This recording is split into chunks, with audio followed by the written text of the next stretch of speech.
Greetings, ladies and gentlemen. My name is Shiv, and today we're going to answer that age-old question. Which is better, the IL-20 or the ME-329? Stay tuned.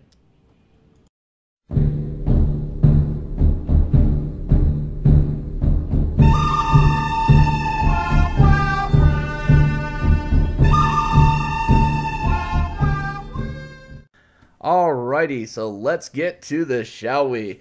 So, little pretext here. This whole testing came about because of one of the videos I made for the IL-20, where I said it was the most dangerous ground attack plane to ignore, and I still stand by that statement. One of the commenters on Reddit said that, yeah, it's really good, but, 329 is better. I shit all over IL-20s, and I was like, really? Because that's not the experience I've had in it.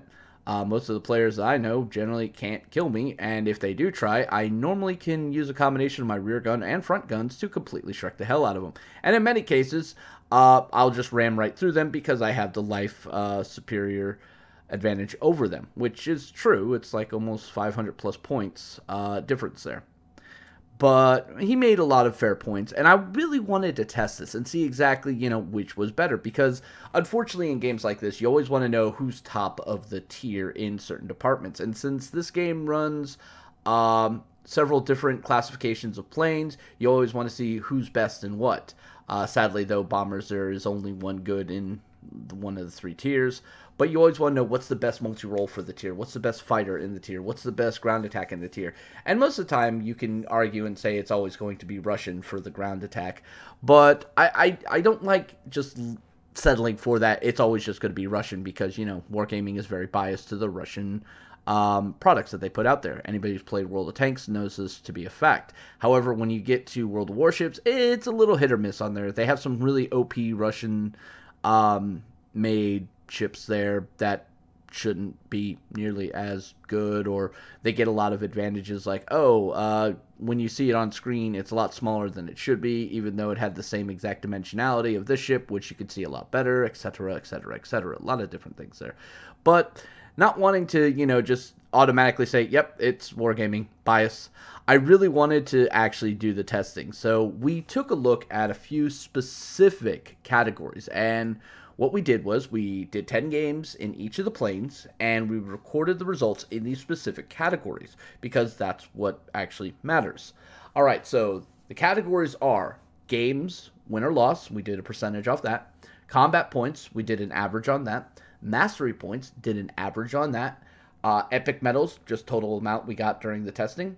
Ground targets destroyed, averaged. Ground damage, averaged. Aerial targets destroyed, averaged. Aerial damage, average. Sector captured, averaged. Rank, also technically averaged. And grade. Now, for those of you wondering what rank and grade are, rank is the placement at the end of the match on the leaderboard, and grade is kind of the role grade system that is in the game, which I kind of find a little bit problematic, and that's a topic we're going to talk about in a whole nother video later on. But in general, there are a couple categories that you're supposed to try to fulfill as you're playing specific planes. In terms of ground attack, it's destruction or ground things captured, sectors captured, and individual destruction of components within a ground target. All right, if you can max out all of those, you are guaranteed to pretty much get grade 5 and a whole lot of XP and money and yada, yada, yada, yada, yada. All right, so let's get to this. We're going to take a look at the IL-20 results right now. Okay, so we won 80% of our games. That's 8 out of 10. We had combat points of 12,114.5. Not bad, not bad. Remember, these are averages, ladies and gentlemen. We had 1,212 mastery point on average. We were able to get 5 epic medals in those 10 games. Ground target destruction is 10.1. Ground damage was 52,938.2. Aerial destruction, we averaged 3.9. Aerial damage, 2,933.3. Sector captures, we were capturing on average 3.2 sectors a game. Rank, we were 100% rank 1 every single time. Anybody who's ever seen me play the IL-2 knows exactly that this is how I play. And grade-wise, we were averaging 2.7. Now, a couple of little notes here. We were hitting 16 and 18K in 2 games while playing this, so that kind of skewed some of the combat points quite a bit. We also were kind of quick capping our opponents into air supremacy for those games that we won. So that's another factor you also have to technically consider. And that's something that I noticed I was able to get a lot more of while playing the IL-20 was those quick caps and completely dominating out your opponent. When you have basically a truckload of ordnance, you're able to cap things like mines very, very quickly. My record for capping a mine is currently at 34 seconds from the time I engage firing on it to the time I actually capture it. That's pretty huge. That's pretty damn fast. I'll tell you right now, you can't do that in a 329. I think that's like one of the big takeaways of that right there, and it's something to actually consider. But remember, if you're trying to compare like the IL-20 in terms of what it could do on the ground versus the 329, it's kind of a night and day difference, and we're going to talk about that here shortly. But in general, I found that the IL-20 was really good at fulfilling the role that Wargaming has assigned for ground attackers in the grade system.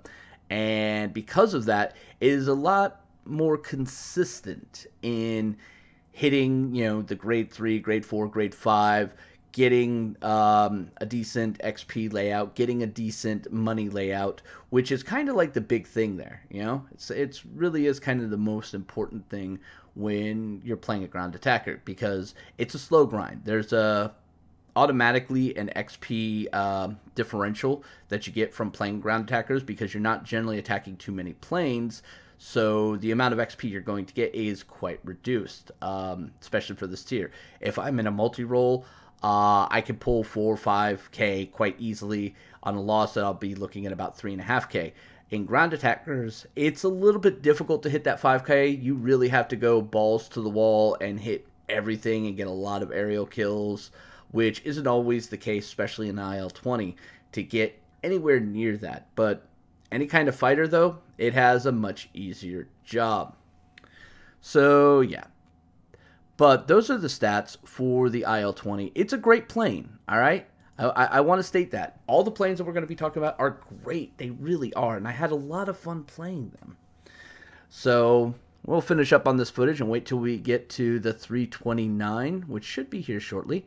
And we will talk about some of the results there and some of my play experiences that we had with it. I'll tell you right now, I loved playing the 329. I love the speed of it. I love the fact that in combined arms team play with some of my friends, we were able to do some really dirty things. We had people calling us the super noob team when I was combining it with my friend's NC 1070. Oh man, you want to talk about some salt. There was just so much salt playing it. It wasn't even funny, but it was a good time. It was a very, very, very good time. So, all right, here we go. We've got the ME329. This guy is super fast, and he does, well, pretty much one thing very well. Gets on point fast. All right, now the quad 30mm cannons that this bad boy has are actually pretty decent at ground pounding, but they're more akin to killing aerial targets, and you're going to see that in this play footage. But let's get to the stat lines, and we'll talk a little bit more about the plane and my experiences with it. All right, so in the 10 games that we played with the ME329, we won 70% of our games. Okay, margin of error and variance could definitely explain that. Fine. We ended up getting 10,030.5 combat points on average. Now, guys, that's like a 20% difference between the ME329 and the IL-20. And again, I was able to get a lot bigger highs with the IL-20, and my lows were actually kind of also less impactful. In the 329, some of my lows were like in the 7,000, where in the IL-20, my lows were in the 8,000. So you see how that can definitely affect the averaging right there. Mastery point-wise, we had 1,192. Very, very close to what we had in the IL-20, so no clear winner on that department. Epic medals, only 2, and it was a struggle to get that. I'm not even going to lie. It was very much a struggle. Ground target destruction, 11.9. Wait. Yes. On average, the 329 was able to have more ground targets destroyed than the IL-20, and the reason for this we will discuss here in a minute. And let's see. Yes. Ground damage, 44,048.1. Now that's a huge difference between the 329 and the IL-20. That's like 8,000 damage more on the IL-20, which, you would expect that because it has so much more ordnance. All right, so now the part that everybody knows should be the advantage for the 329. Air targets destroyed. On average, 5.7. A lot of this was ground attackers because that's what we were focusing on while playing this. We take an area and then we would defend it against ground attackers. So that was 5.7. Makes total sense. Aerial target damage, 2,747. Wait a minute. Didn't the IL-20 have like 2,933.3? Yes, it did. The IL-20, because of its rear cannon, as well as those big 57s, was able to get a lot bigger bursts of damage against aerial targets, but couldn't quite always close the deal. Let's just put it that way. Sector captured, 3.4. Yes, that is technically better than the IL-20. And you can kind of factor this up to the fact that the 329 is a lot faster. So it can get on point and capture things or transition from point to point to point a lot faster. And that's kind of what it did in many cases. Rank, we were 90% of the time at rank 1. There was one game where we were rank 2. There was a fighter who was just going completely ham. But in general, it's relatively close with the IL-20. So, I mean, that's not really too much of a variance here. Now the big one, the grade. Grade was 2.5, ladies and gentlemen. We never hit rank 5, unlike with the IL-20. We were able to hit rank 5 with that and rank 4. The highest we hit with the 329 was rank 4, and we did that twice. But mostly it was in the 3 and 1 section. The reason for that is, again, the role system that Wargaming uses. As a ground attacker, if you're not attacking ground targets, if you're not taking those sectors and destroying the individual components, you're not really playing to the role and thus getting your grade here. All right? You're really not. So that kind of has to change some of the paradigm of how you're going to play this plane. Yes, you're really good at killing aerial targets like, the IL-20s and other 329s and so on and so on. But it's not really going to be overly that beneficial for you unless, ladies and gentlemen, it's killing them over a point you're trying to capture, and then it ends up helping you capture the point. Then that does kind of play to it. But just catching them out in the open, outside one of the circles, that's really not going to help you out that much. So let's kind of wrap this up here a bit. So what did we think of the 329? What did we think of the IL-20? Well, I've loved the IL-20. All right, I probably have something like 170 games in it. I have something like 60 games in the 329, so obviously I have more experience with the IL-20, but it didn't take long to figure out the 329, and the 329 is a phenomenal and very fun plane to play. But it does play differently, and you have to readjust your role paradigm quite a bit in order to play it successfully. In terms of being able to fill out its role, the IL-20 wins that debate hands down. However, in terms of possibly working great with a flight mate, in terms of completely dominating and just completely shrekking your opponents, the 329 actually does a really good job of it. While the IL-20 is able to make huge leaps and gains in terms of oppressing the enemy, taking mines and critical captures pretty much all by itself, the 329, when used in conjunction with a flight mate, can actually do some really disgusting things and completely oppress the hell out of the opposite team. And it could actually cause a lot of people to rage. Again, as I said, my boy Purple there in his NC-1070, me and him, while playing together in this duo, actually forced people to rage in-game, rage quit.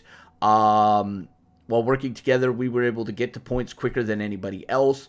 And just wombo combo the hell out of everything. We were coordinating what we were going to be hitting at. And if I left something up, he would come by and finish it off with either his guns or the slew of bombs that plane gets, or vice versa. So it worked out really good. It worked out really, really good. We also did a little bit of tag teaming on different ground attack planes as they were coming at us. And at one point in one of our games, we were actually completely shrekking fighters, because we'd get one of them to chase us, and we would use our speed and dives and things of that nature to hold it in place, and then we'd drag them right into the front guns of the other one and just take them out, and vice versa. So we had a combination of front guns and our rear guns basically completely decimating out our opponents, and it worked really good, and we had a lot of fun doing it.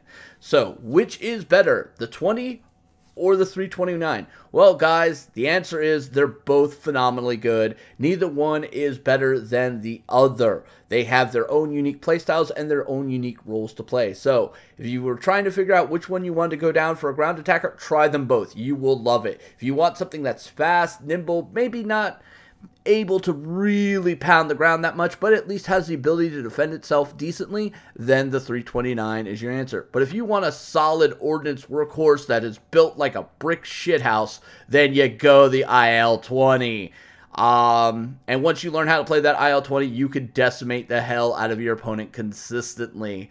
But I'm telling you guys, if you will have a lot of fun playing the 329. So I hope this helps answer this question. I hope you guys enjoyed this video. If you like these videos, please like, subscribe, leave comments down below. Anyway, guys, this has been Shiv saying thank you very much. Stay safe, have fun. May orange juice bless you. I'm out of here.